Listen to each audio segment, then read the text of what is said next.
মাত্র ২৮ বছর বয়সে স্বপ্নের আকাশে ডানা মেলেছিলেন রিয়ানা আফজাল। তিনি ছিলেন এক উজ্জ্বল স্বপ্নবতী তরুণী, যার চোখে ছিল আকাশ জয়ের দৃঢ় প্রত্যয়। পেশায় একজন পাইলট, রিয়ানা ছিলেন বাংলাদেশের গর্ব। নিজের মেধা, শ্রম আর সাহস দিয়ে তিনি ছুঁয়েছিলেন সেই আকাশ যেখান থেকে নিচের পৃথিবীটাকে দেখা যায় অন্য আলোয়। বিবাহের পর তিনি পাড়ি জমান যুক্তরাষ্ট্রে। নতুন জীবনের রঙিন অধ্যায় শুরু করেন ভালোবাসা আর স্বপ্নের মেলবন্ধনে। ছুটি কাটাতে দেশে ফিরে প্রিয়জনদের নিয়ে বেড়াতে যান সুন্দরবনে, সবুজে ঘেরা ম্যানগ্রোভ ভ্যালিতে। কিন্তু কে জানত সেই আনন্দ ভ্রমণই হবে জীবনের শেষ অধ্যায়।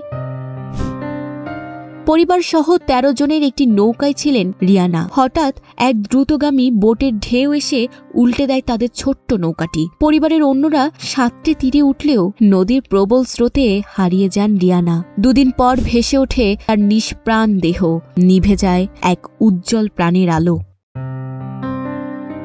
রিয়ানার বাবা আবুল কালাম আজাদ বিমান বাহিনীর একজন ইঞ্জিনিয়ার। তার স্বপ্ন ছিল একদিন তার কন্যা আকাশে উঠবে, গর্বে উজ্জ্বল করবে দেশকে। সেই স্বপ্ন সত্যি হয়েছিল, কিন্তু এক নির্মম ঢেউয়ে তার নিমিষেই নিভে গেল।